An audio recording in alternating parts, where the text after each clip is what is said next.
And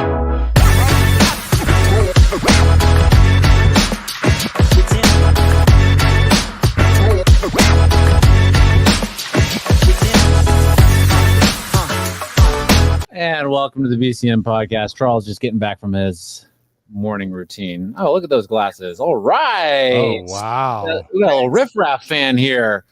House is out in Katy, am I right? Or those are the ones that the kids wear, the kids wear in baseball.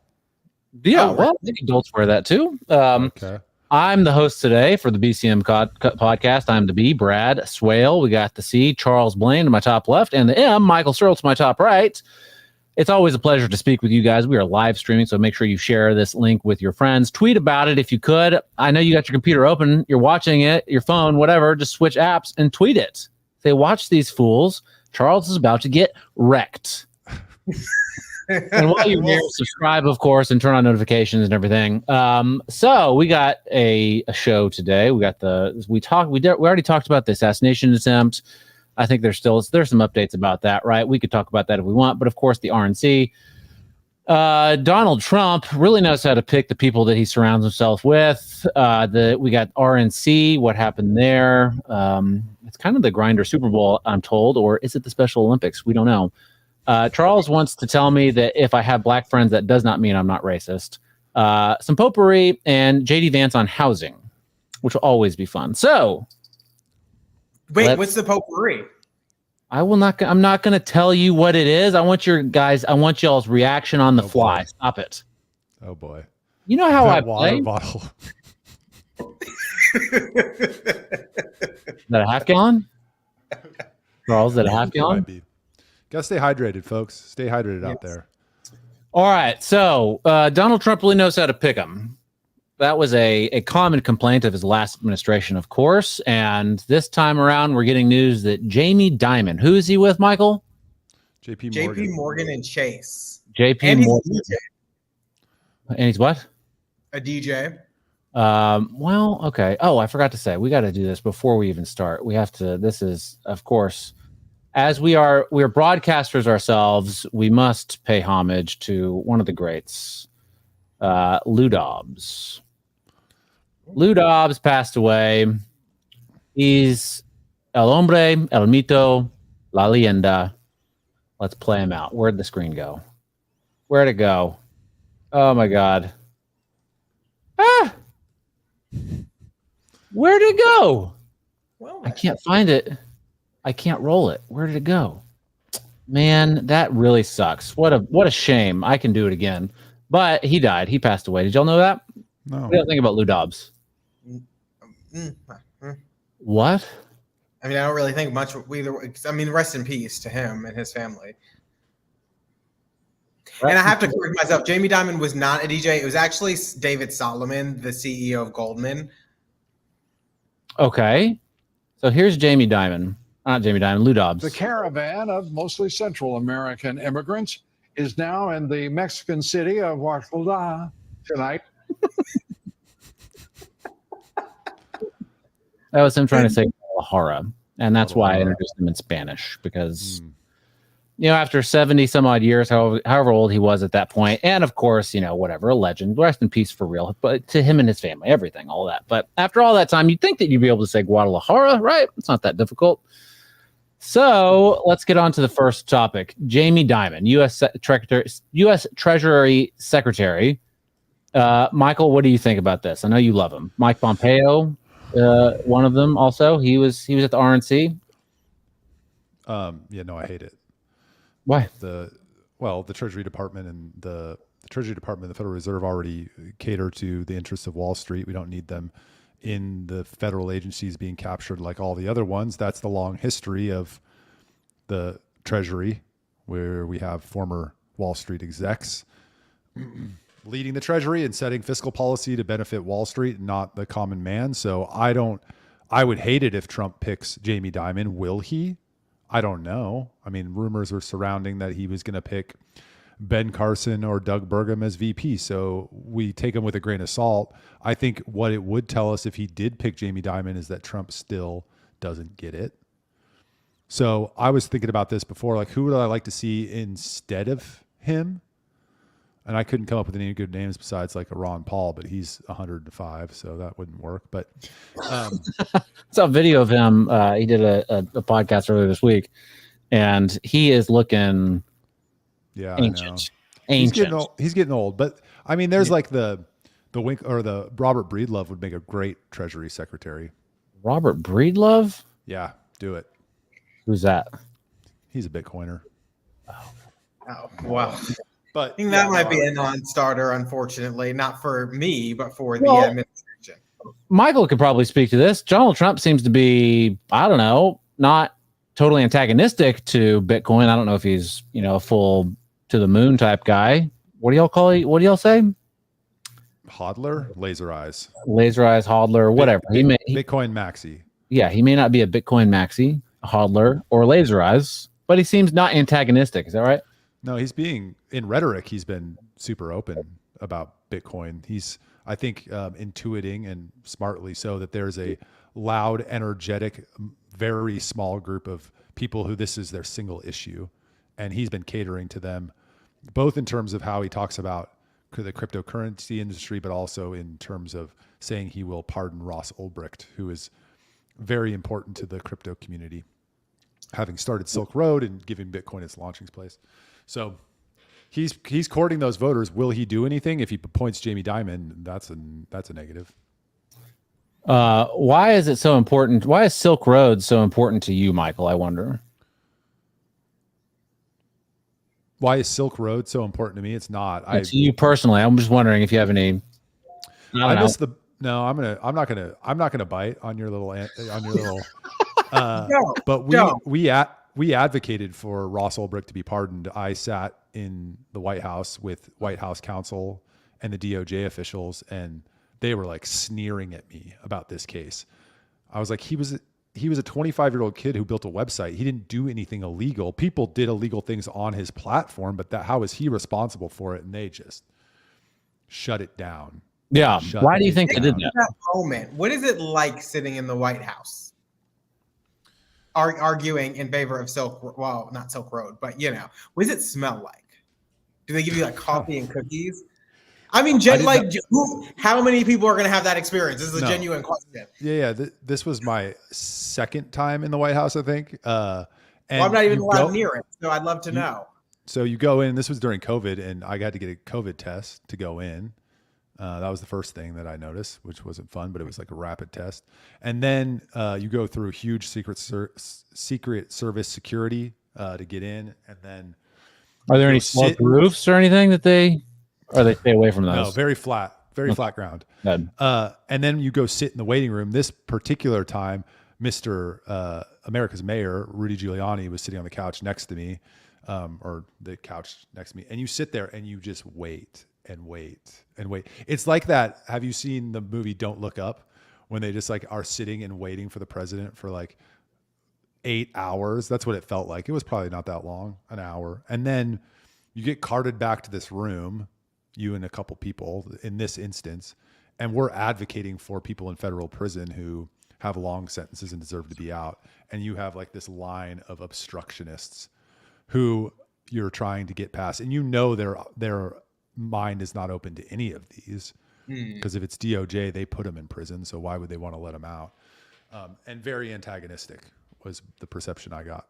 Did they offer you like anything to eat or drink? Well, maybe a water. Not hospitable. Okay, well, I was just curious because you mentioned that. Charles wants to know: did they dress up upon your arrival? I mean, his personal residence, I guess. Like, did he put on a coat or? Who's they? Anybody. It's Charles. I mean, remember, Charles is telling us that anytime anybody of any stature comes to your house, you have to dress nicely and offer them like a 6-course meal or something. Sorry, we know hospitality in New Jersey. I mean, we're way off topic, but yes, they were all dressed nice. I'll send you guys a picture. But yes, I think I've seen this picture. Is it with who? Kim Kardashian? No one can see what you're doing, Charles. Yeah, no, that's not the picture I was referring to. It's me standing next to Kayleigh McEnany in the Oval Office. Hell yeah. How'd she smell? I didn't get close enough. I tried to pull a Biden.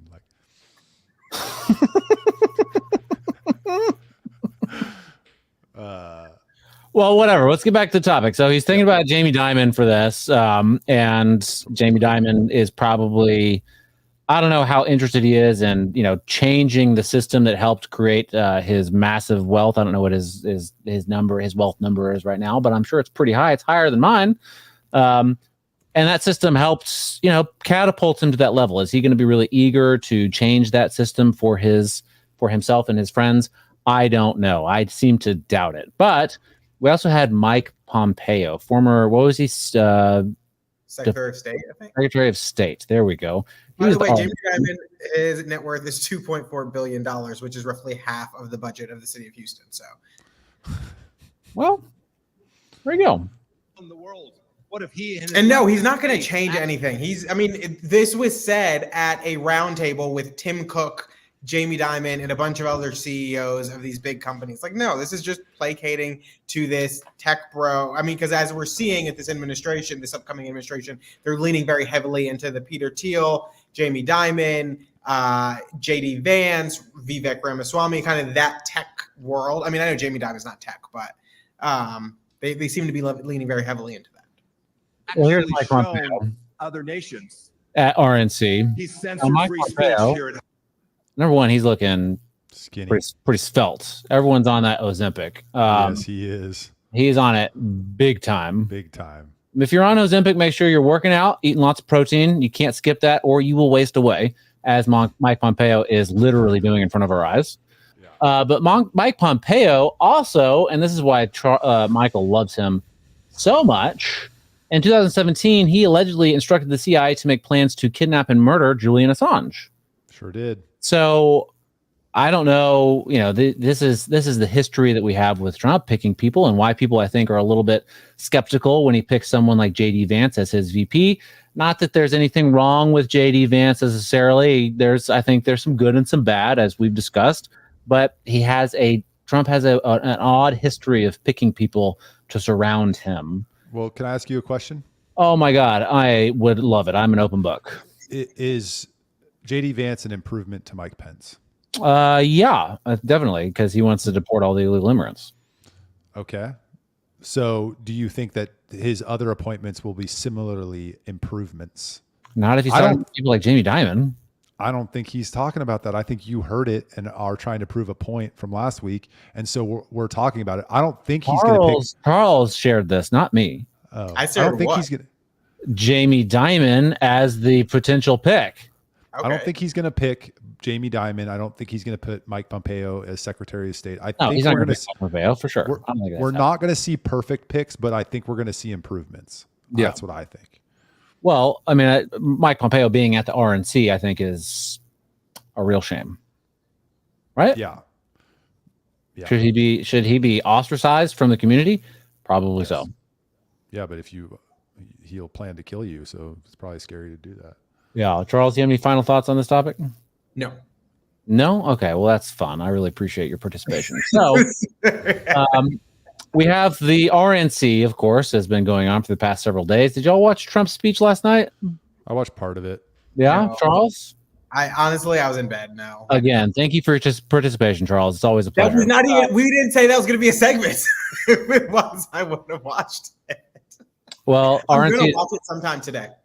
RNC is being described as the Super Bowl for Grindr because Grindr's numbers are skyrocketing in Milwaukee. Now, I don't know if that's because of all of the closeted homosexual Republicans that are in Milwaukee right now, or Lindsey Graham. Maybe he is single-handedly shutting down the world with his Grindr usage. That's how it all started. No, I don't know if is it all the closeted homosexual Republicans, or is it just the journalists? I don't know. But I think a lot of people are confused about the RNC, and I'm sure you guys have seen this. We had the likes of Amber Rose, famous porn star, and I think abortion activist and previously hardcore leftist. She says that she's woken up, right? She had a conversation with her father, and now she's seen the light, I suppose, of Donald Trump. Amber Rose is a porn star. Yeah, she's a rapper, I thought. Well, no, she wasn't that either. She rapped, but I wouldn't call her a rapper. She was a stripper at one point. And is there has she released any videos of her having sex with men? No, she has not. Excuse me. Are you I sure? don't. If they're released, I think they were leaked. I don't. She has not. I mean, we're in Texas, so we can't do this live on the show since porn has been banned in Texas, and we just don't have any way of accessing it. Look at Michael using his VPN to try to hack it. We can't confirm this, but I'm pretty sure that if you went to Pornhub, you would find her videos. That doesn't mean she released them. That's like Kim Kardashian's sex tape being leaked. Purposely released. Kim Kardashian purposely released those. Her family. The point is that does not make you a porn star. A porn star is someone who acts in pornographic videos. I want to say Amber Rose is a porn star. Am I wrong? Let's get off the porn star thing. Describes Amber Rose as a model, rapper, and TV personality. Model. Okay, so we had that. We had Harmeet Dillon. How do you pronounce her name? Do you know? Dylan. Harmeet Dillon did a prayer to, I don't know, the Sikh god Mogadishu or something. I'm not trying to. I just don't remember what it's called. And it's been that first day was a little bit wild, not what people would expect from the RNC. And I'm curious to hear y'all's thoughts on all of this, all the different guests, and we'll get to Hulk Hogan and everything. I know that's what Charles really wants to talk about. Yeah. But naturally, bringing back the good times. I want to hear what you guys think about those types of speakers. A lot of diversity at the RNC, and we're told a lot that Republicans are not the party of diversity. Charles? Yeah, Michael. So here's my thing. I think it's fine. I don't take issue with it. What I do take issue with is that these same people or similar people, Republicans will criticize throughout the year and talk about how they're degrading society. These are terrible people, blah, blah, blah, blah, blah. But then, like, for instance, and it's not an equivalence, of course, but like there was so much conservative backlash to like Beyonce performing at the Super Bowl and what our children might think. But then you have Amber Rose, who, while she is not a porn star, has, apparently explicit videos out there. I know there are explicit photos. She's very much like not someone I think you want your children looking up to, but yet you have her speaking at the RNC. So I think you just need to kind of like reconcile the two and either decide, do you want these people in your party if they think like you, or do you want to continue to ostracize them because of what they do to the culture or to their life, and then run with that rather than only utilizing it and taking advantage of these people when they benefit you. But also, I don't think anyone's actually looking to Amber Rose for how to vote this November. Like, I just, maybe it might open people's minds who do follow her to think, like, let me see what other people are saying. But I do not think that anyone's going to be really motivated to vote for Republicans because of Amber Rose. And I don't think anybody from her audience was particularly tuned into the RNC for any reason. So I don't know how much of a benefit it brings. I kind of disagree with that, but yeah. I'm interested to hear Michael's thoughts. I think incrementally they Alice Johnson, she spoke at the RN. Well, yeah, was it the RNC of 2020? Trump's speech. She spoke right before him. Well, Ivanka did, but right before Ivanka was Alice Johnson. So they were making that case in 2020, which is, look, we're not the party of old where we're just a bunch of white people. And I agree that one person doesn't necessarily change minds, but showing that over and over years, Byron Donalds, like Anna Paulina Luna, just highlighting some of these people who are of different races. It's not a DEI play, but it's like trying to showcase that the Republican Party is not just white people. And here's some examples of that. Over time, that will have an impact on how people perceive it. And it will open people's minds to like, well, if I saw all these folks supporting Trump, what am I, is there something that I'm missing? And I think it's the right play in terms of the politics of it. And in doing so, the Republican Party needs to cater to different constituencies, which I also think is good. Yeah, I think that Amber Rose, speaking at the RNC and sharing her story, actually probably does encourage other people to, like, her followers. I don't know who her followers are. I assume that it's, young women. Who else follows Amber Rose, Charles? Who do you think? Young women. Okay, sure, young women. And young women probably don't like Trump very much, I would think. And they probably don't think that Republicans are very cool, as the kids say nowadays. Cool. right? And so when Amber Rose goes up there and says, hey, I was lied to, and for some reason young women look up to her, I don't know, I guess so. And gay men, says Dane. Gay men also look up to Amber Rose. And so I'll take his word for it, right? That it is the RNC, and there seems to be a lot of gay men there. But so Amber Rose is, I think that she actually will, like, they look up to her for some reason, right? She's a girl boss of girl bosses. She's out there flaunting her stuff, showing her body. She's the embodiment of feminism, not letting any man hold her down. And now she's saying, huh? The thing is that it's performative, not from her part, from the RNC's part. Sure, they let her speak. Great. So say you are a follower of Amber Rose and you see her speak and you're like, hey, let me give this party a chance. When you go give the party a chance, you're not going to find a welcoming environment for your policy beliefs or for your perspective. Amber Rose created an organization, a nonprofit, and a movement called the Slut Walk, where it was like embracing, women's sexuality and their sexual revolution, and like being pretty much naked, walking in the street for a march, which is not something you're going to find favorable on the right. And so it's performative from the right to put someone like that up when you don't actually support anything that she is involved in. Now, she might currently support some of your policies, but if it's not the other way around, then those people who support her are not going to find a welcoming home there. And I don't know if it's true at all, but there was an article that said that the only reason she's doing this is because she's under a couple of federal investigations for like crypto scams, and that she's trying to cozy up with the president so that if a pardon is necessary, she could get one. And I have no idea. Did she release a slut walk coin token? No, I don't know. The price? What's the price, Michael? Look it up. It's on the rise. It's going to the moon. No, so I mean, okay, I take your point, and like, yes, and that's why I sort of found it so odd. This lady who is or is not a porn star, I don't know, but you can certainly find her sex videos online or on Charles's hard drive, one of the two. And you can, she none of the values that she's espoused over the years has anything to do with conservatism or anything like that. And so I think it's weird, right? I think it's just weird that she did that. And I'm trying to think like, why would the RNC do this? And why would they have Harmeet Dillon up there doing her Sikh prayer to the one true God, which is not the Christian God? And, RNC and Republicans are typically pretty Christian, right?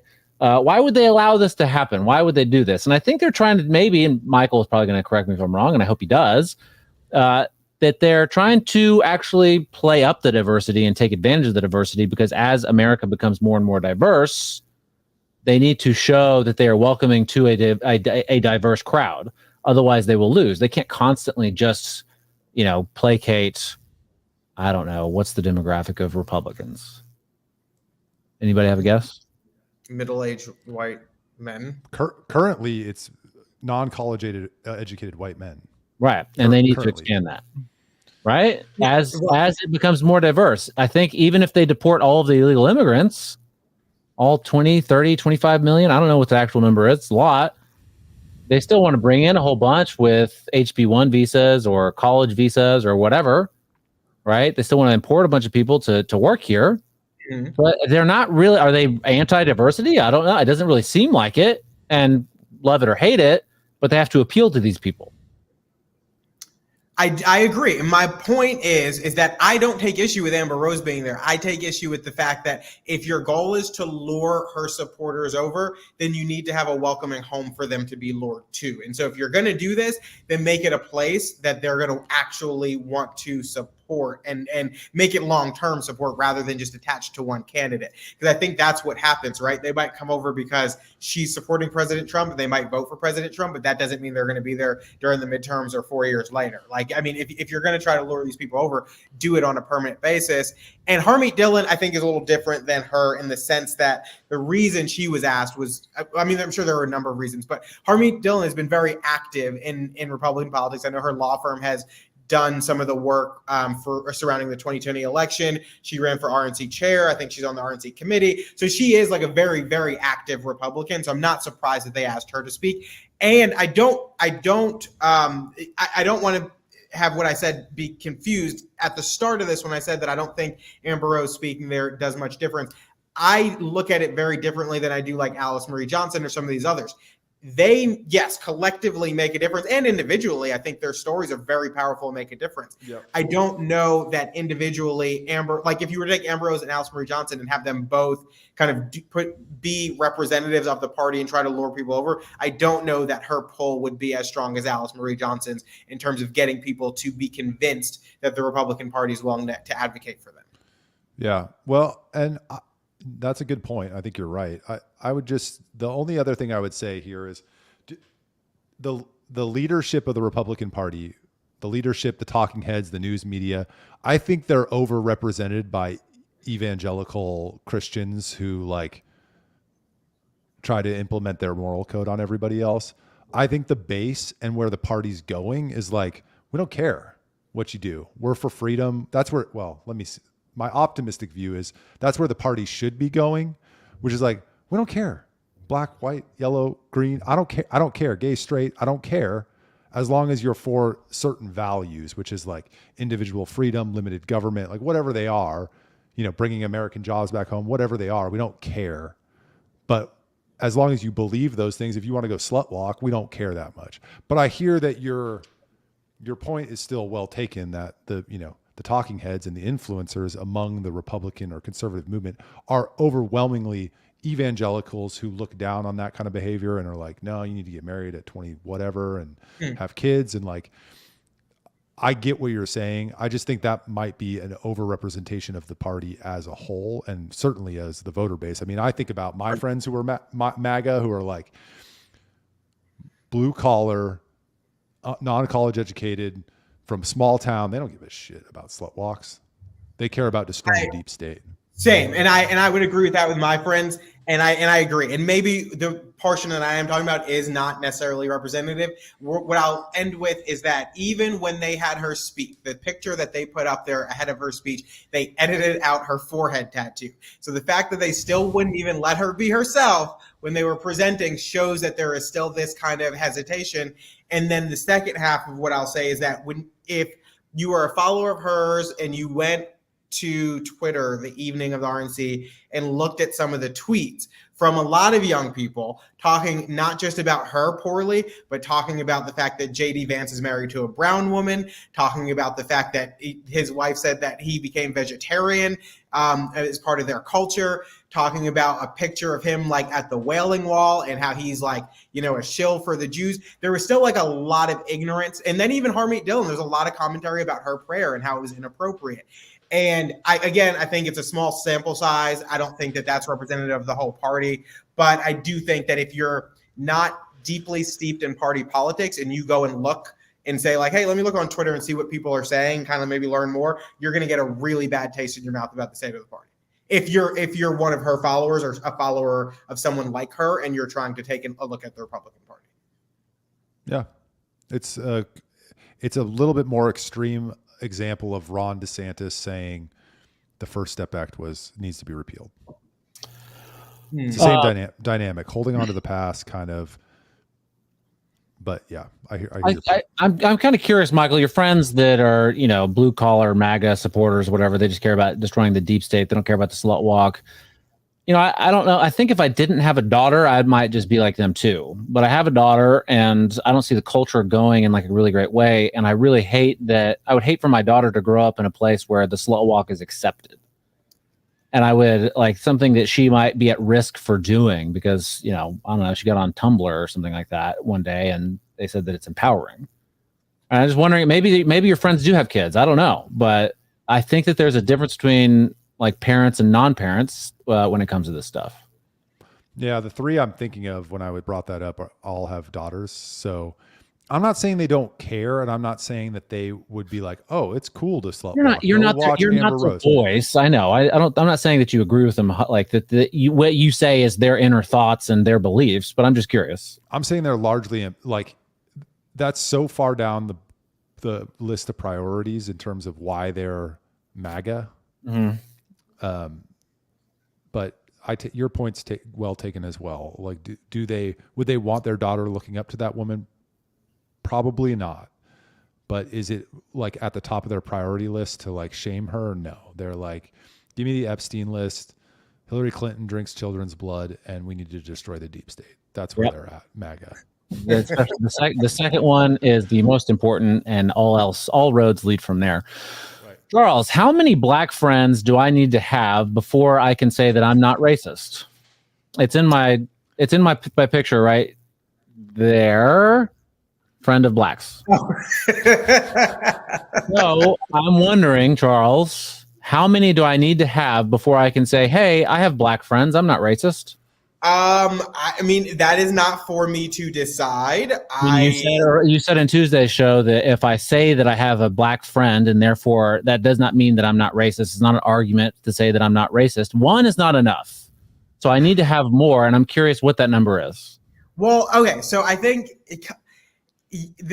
there is not an arbitrary number, but then again, I think of things like the text that you sent me where it said, how can I be racist when I sat next to a black person on the bus and didn't even mention the smell? And so, when you send me things like that, I just sit there and like, I don't know. It's a hard thing to answer.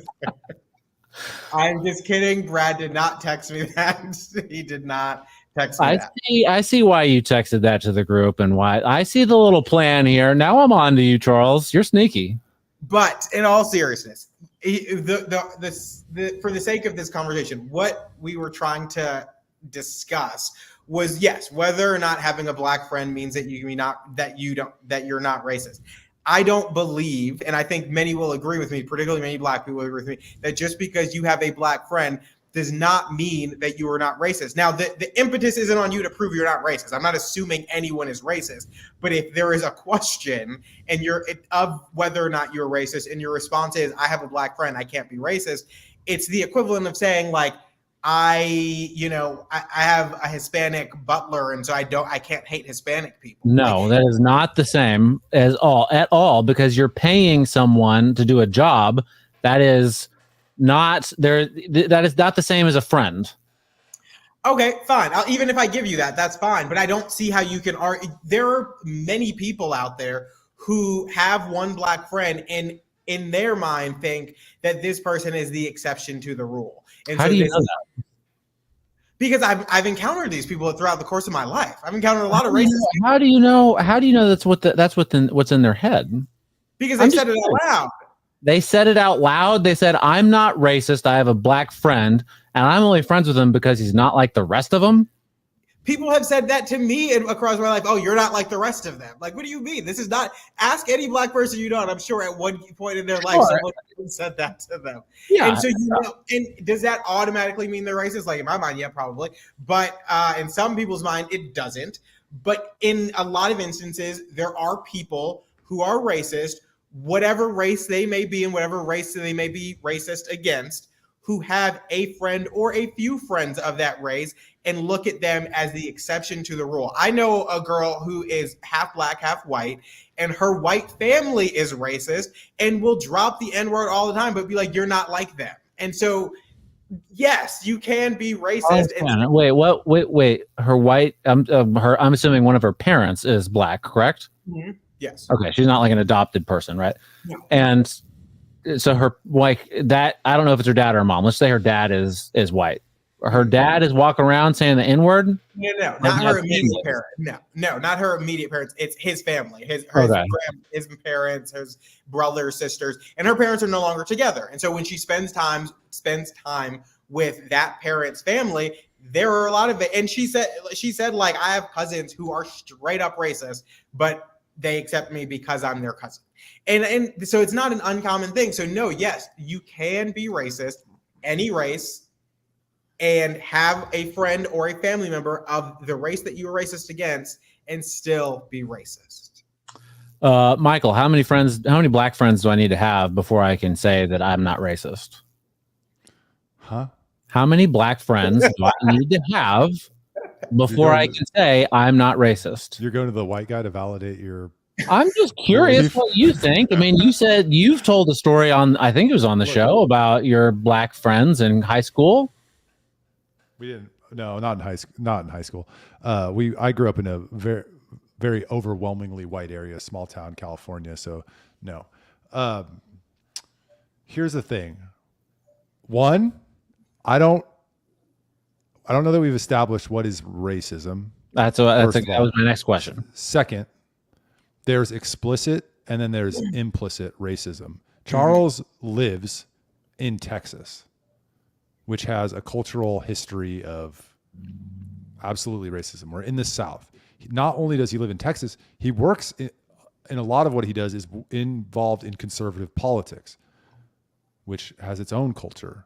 I'm not surprised at all that somebody has said that to Charles, because of that implicit racism, not like I hate black people, but the perception of black people that I believe exists. So what Charles is explaining to me, and the people who have those feelings, like black people are inferior or you're not like the rest of them or whatever, what you're explaining, they probably are in their minds are like, I'm not racist. I have black friends, right? Yeah. So what Charles is explaining to me makes a ton of sense from my perspective, understanding the context. What you're saying, Brad, is I think you're oversimplifying the whole situation. Because can somebody be racist without explicitly? So the question would be, can somebody be racist without explicitly knowing that they're racist? I don't know. I think yes. Sorry, go ahead, Michael. Oh, I don't know. I think yes. Like how you were raised, where you came up, like your cultural views, how your family, those things leave an imprint on you. And maybe you're racist and you don't even, not you in particular, maybe somebody's racist and they don't even know it. Yes. Brad, do you think that you can, not you, and for the sake of this conversation, whenever we say you, we're not talking about anybody in this conversation. We're just talking about the royal you, like you. Okay. Yeah. Think you can be racist, a person can be racist and have a friend of the race they are racist against. Do you think that is possible? Is it possible? Sure, I think it's possible. Okay. So then that answers your question, does it not? Well, the thing is, if I say like, no, I'm not racist. I'm friends with black people. I'm not racist. It's a simple example of how I'm not racist. Now you could pry further. It's evidence that I'm not racist. Not 100%, proven in a court of law without a shadow of a doubt. Yes, he's not racist, but it's evidence. And it's the first thing that people come up with if they have black friends to say, what do you mean? I'm not racist. I have black friends. What are you talking about? Like it is a strong term to throw at somebody. It's certainly lost some of its edge as of late. But if you say that to a white person, especially someone my age who grew up being taught over and over and over the atrocities that racism has caused throughout the world and in the United States towards black people, and of course, you can expand that. It's happened to a lot of people, right? But in America, like we were saying, hey, racism is really bad over and over and over and over. And then someone comes and says to me, hey, you're racist. It's ingrained in me to think like, what do you mean? I'm not. I certainly am not. I have black friends. What are you talking about? Well, go ahead, Charles. No, I was going to say for you to think that because no, and I'm saying it's not done. I was gonna give you credit because as a non-racist person, I'm not surprised that is immediately what you think. And I don't think there's anything wrong with that because you wouldn't think there's anything wrong with that because you're not racist. So like, I get it and I understand where you're coming from. And to your point, if for some reason I thought you were racist and like Michael was like, let's go hang out with Brad and we showed up and you were with two of your black friends, yes, I would use that like in my mind. I'd be like, oh, well, maybe he's not racist. But it is also different if you were accused of being racist and your response is, I have black friends. So but I get what you're saying. Neither of those are exclusive to the point where it completely justifies or it completely rebukes a claim or refutes a claim. But I do think that the response to being called racist of saying I have black friends or I have Spanish friends or whatever it's an easy one that people go to, and it's often one that racist people go to because it's easy for them to use to deny racism. Now, maybe we should break apart some of Dean's comments because Dean has a lot to say on this topic.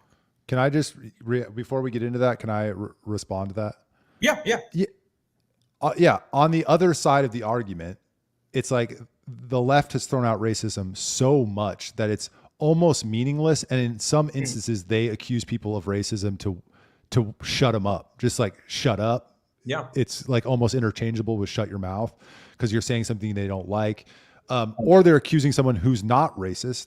Like if somebody accused me of being racist and I was just like caught off guard because I know I'm not racist, and I was like, what are you talking about? I have friends that are black, or I have friends that are Latino. It could be an innocent just like reaction to an accusation that someone believes is unfounded too. So it's not, it's probably a mix of both when people use that justification for not being racist. It's like, what are you talking about? I have a ton, anyways. Well, and I think to your point, the problem is because when you are called racist, there is no good response. There's nothing you can, there's just no response other than I'm not racist. Now you're defending. No, there's really not. Because like, no matter what you go to, you're at the disadvantage because someone used that, which is like the worst thing you could be called. And so are you trying to disenfranchise my white voice?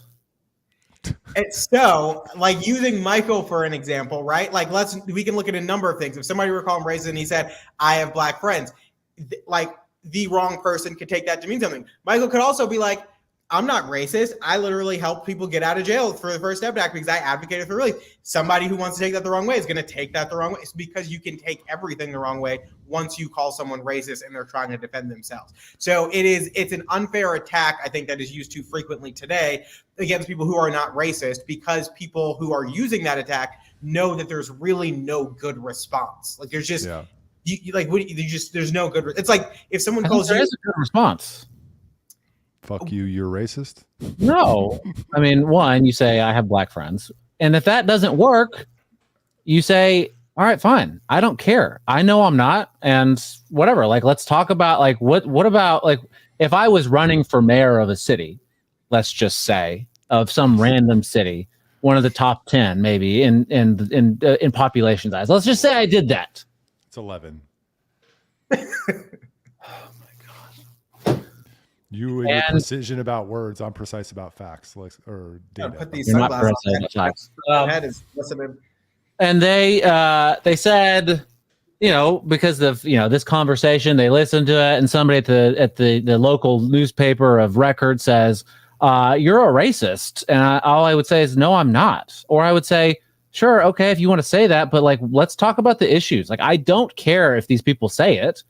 I was going to put a background up that was a little bit spicy, let's say, but we decided against it because it would maybe not be good for the show, but it didn't bother me. Like, I don't care. I know I'm not. So I get what you're saying, and I agree with you, but if you take a step back and look at this objectively, you know that none of those answers you just gave to someone calling you a racist are acceptable in today's society. Especially if you were running for mayor. I'm not especially if you're running for mayor, you're interested. I'm not interested in being accepted by those people, sir. Thank you very much. But what I am saying is, given where we are politically and the climate that we're in, once you are called racist, anything that think back. I don't know if you saw this video. Huh? I think it's changing. I mean, maybe, but not fast enough. So if you think back, there was a video that came out. I think this woman was running for Senate in Virginia or something. And for whatever reason, they called her a witch. And she sat down and did this video. And she's like, I'm not a witch. Like immediately, everybody's like, okay, you're definitely a witch. Like, why are you sitting down having this is very weird. And I mean, people didn't think she was a witch, I don't think, but she lost. And it was a very weird thing to do.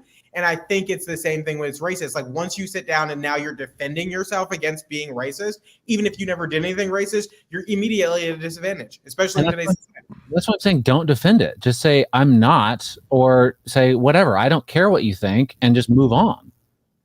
Anyway, can we talk about Dean's comments? Well, if you'd like, sure. Yeah, okay, go ahead. You're the host. Okay, well, you brought it up. All right. So what is Dane, not Dean, Dane. Oh, sorry, Dane.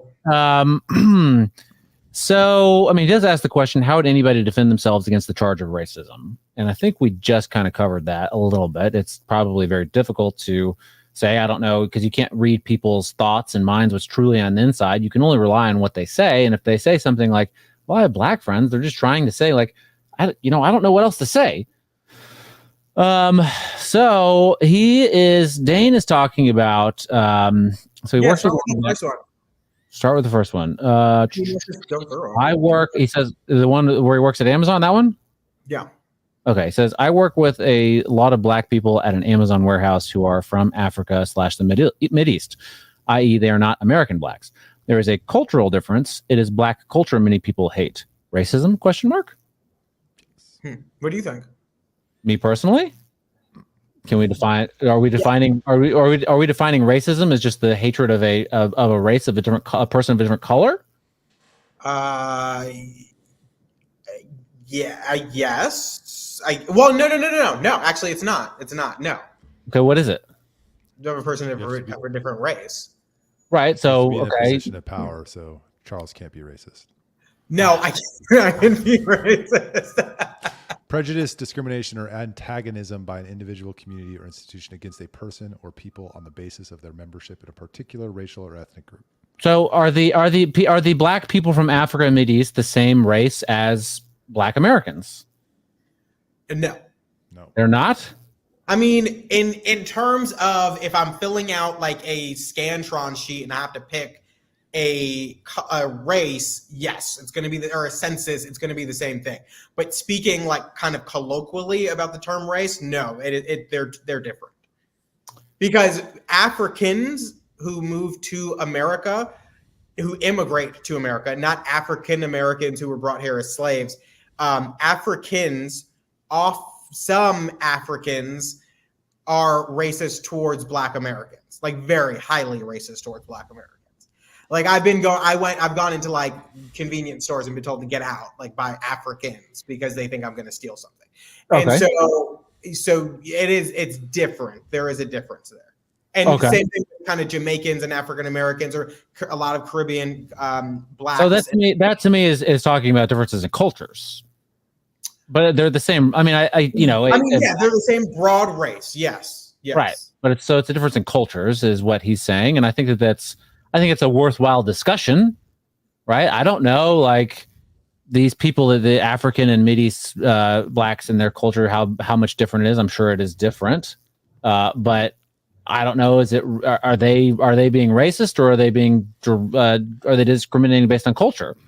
Well, I mean, race is defined as both physical and societal groups to get like it's shared physical or social qualities. And so, I mean, if you look at the social aspect, there is a differentiation. But I'm saying if we're categorizing people, yes, like white people can be from the Netherlands and they can also be from Italy.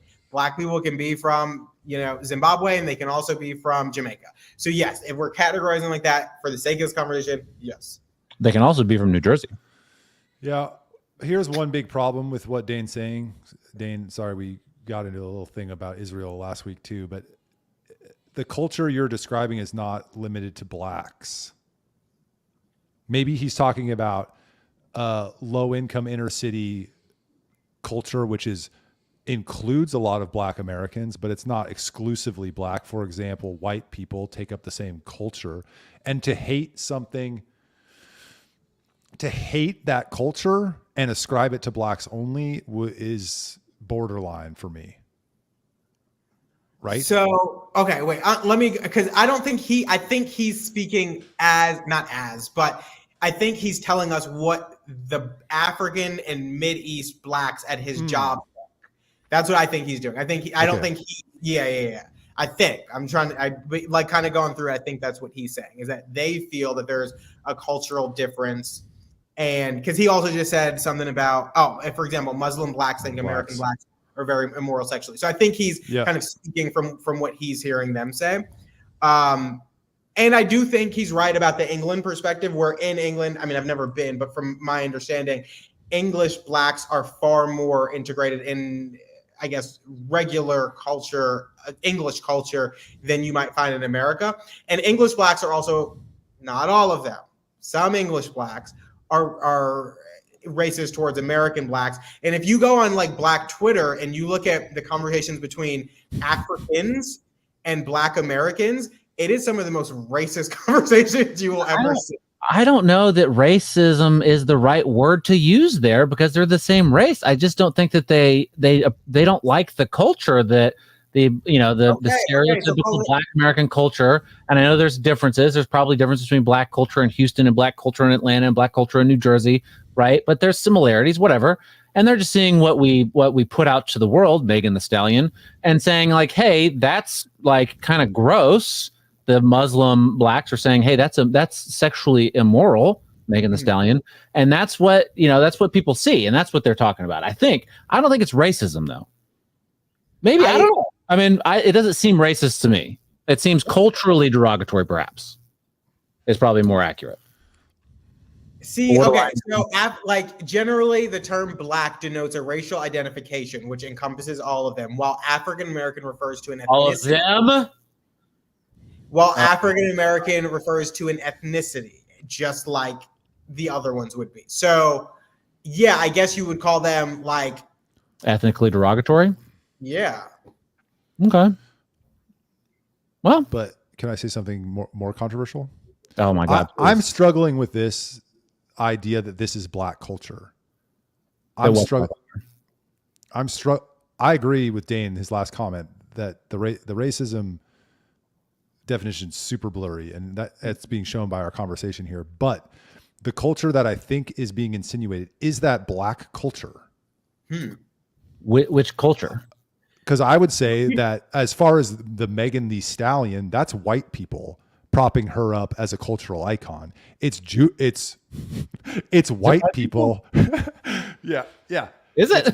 It's white men primarily propping her up as a quote cultural icon. So how is it black? How is that black culture? I'm struggling with that.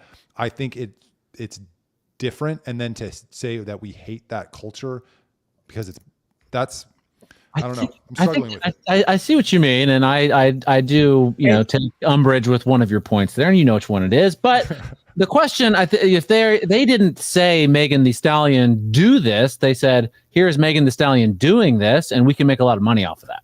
But why is she doing that? Because she can make a lot of money off of that. I don't think that. Maybe, but that's also there's a lot of people doing it for $0, right? It's not just about making money because they think they can make a lot of money. Huh? If you suddenly tomorrow, like Megan Thee Stallion wearing like one of those dresses they wore in the 1800s that went up to the neck and down to the ankles, that was the cool thing, and that's where everybody's making money, you would see everybody flocking to that because that would be the cool thing that's what's making money. 70% of consumers of hip hop are white people. And so that is driving that. And so I think I agree what Michael's saying is that I think some of the things that are naturally associated with quote unquote black culture are kind of commerce driven and are consumed by white people. And so you have black people doing these things like Sexy Red. Like I don't know that you know who she is, but the things that she does. Did you text us something about that, or did someone else text me something about that? Probably somebody else. I don't think I mentioned Sexy Red. Okay. But I agree. Michael, you make a very good point. You do. Can we get some potpourri? Because this stinks. All right, let's go. Shift. We're at 53 minutes anyway. This fucking stinks. All right. What stinks? This whole, I mean, it's too much, right? It's getting too weighed down. No, I'm having fun. Don't get me wrong. What, I'm having a great time. Yeah, I didn't say anything about it when I sat. No. Huh? He's not racist because it's not black people, it's black culture that stinks. Somebody don't clip that because out of context. I'm joking. It was a joke. It's gonna be clipped. It's gonna be clipped. Oh boy. All right, let me find this real quick. So Secret Service is obviously in the news a lot, and there's there's a lot of talk about should women be able to be Secret Service members. I contest no, but that's not what we're going to talk about. We're going to talk about what it takes to become a Secret Service member, and we have Steve Saylor, one of Michael's favorites, who has posted this on his Twitter about the what it takes to become a Secret Service member. Right. So this is, you get a point value, right? And the more points that you get, the better. We have push-ups, sit-ups, the Illinois Agility Run. I had to look this up. Do y'all know what that is? Do we know what? Illinois Agility Run? No idea. Agility Run. Anybody? No. Y'all know what that is? No? Nope. You run in a straight line for 10 meters around a cone down, and then there's 4 cones in the middle. You go down, and then you do a figure 8 around those all the way down, and then you run over to another, and you do another 10-meter sprint down and back. So it's a lot of agility and that's the Illinois agility run. And then a 1.5 mile run. What are y'all laughing about already? That crazy agility run, I would never do it. Why? That's the only one that I don't know how I would do. No, Right. I'm gonna get an 8 on all of these. I mean, I could easily do so. There's timing aspects to this, right? So this is from Steve Saylor again, and he posts. I can try to find it, but there's like for the push-ups, you have 1 minute to do it, right? Okay. Secret Service physical. Oh god damn it! It's not even like loading now. Oh god, I hate this. Wait. So I was Googling how many women in the Secret Service. There's 24% of women in the Secret Service. I mean, 24% of the Secret Service is women, and they have a podcast. Oh, it's got to be the worst podcast Have them ever. on. No, it's not on. You guys are great. We love you. Maybe we can ask them about sloped rooftops. So, all right. It's also by age. So there's different. All right, here we go. Now I got it pulled up. Now it's working. I guess the cloud flare whatever thing has calmed down. So push-ups for 1 minute, males. I guess everyone here is 30 to 39. Is that correct? I turned 39 on Sunday, by the way. Be sure to wish me a happy birthday. Happy birthday. 30 to 39. Right? We're all that, right? No one's over 40. No one's under 30, correct? Correct. I think that Charles probably would be in the good range for push-ups in 1 minute. I can't even see. Yeah. Okay, calm down. Oh, Is that better? yes. So push-ups. Charles, how many do you think you can do in 1 minute? Let's just be honest. Not 46 and not 49. In 1 minute, probably like 30, maybe. I don't know. I haven't done it. What? I don't That's do one push-ups. push-up every 2 seconds. Okay. You can't do it faster than that? Maybe there's also an 50, maybe 50. 50. You may be 50. That's pushing it. That's pushing it. I don't do push-ups or pull-ups really. Okay, calm down. All right. We get it. Right. So this is full on. There's standards for how you do it. Michael, how many can you do you think? I feel pretty comfortable that I can get in the 40s in a minute. Okay. I don't know Alright, that so I you- can break 50. Maybe. You would be very good. Charles may be excellent. I got to say, I would definitely do. I could easily do 50 in a minute. Maybe not easily, but I could do it. It's 1 minute. You got that's a lot. That's a lot more time than you think. And we all exercise, right? Yeah. For females, only 30. Not good. Do they get to sit up? Is it on their knees? Like girl? Hey, or- come on, Michael, on their knees. They have That's the modified version. They have podcasts. God. I'm going to get canceled. This show in the last You 5 didn't minutes. need it that way. So in gym class, they would always let the girls do the modified push-up. Oh, okay, yeah. I sure do. Sit-ups. This is stupid. Sit-ups. 1 minute. An excellent score is 43 for our age group. 43 sit-ups in 1 minute. Is that a joke? I could be excellent. I don't even need you guys to hold my feet. I could do that easy.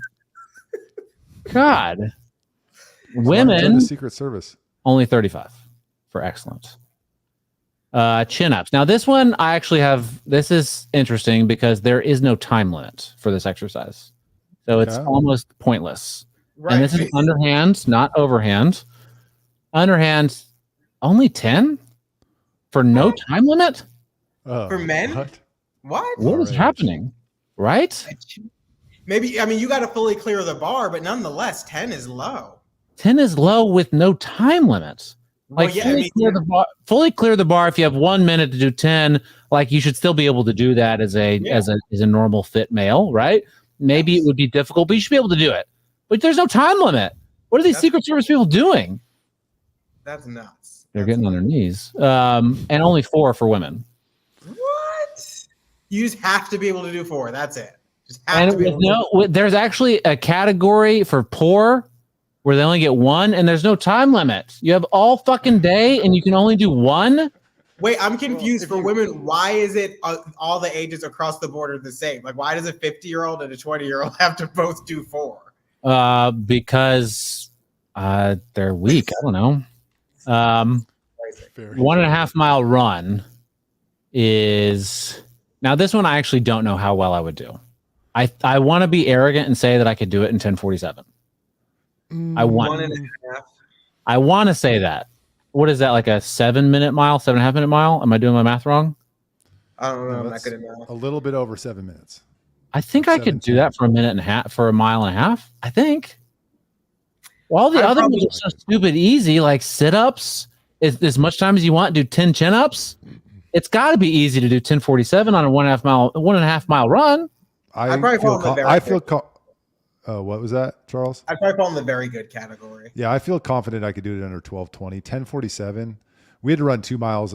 We had to run 2 miles under 12 minutes when I played basketball in college, and so I was able to do that. But that was 20 years ago, folks. Dane says that should short, squat women be allowed to protect the president and Social Security. Damn it, Secret Service.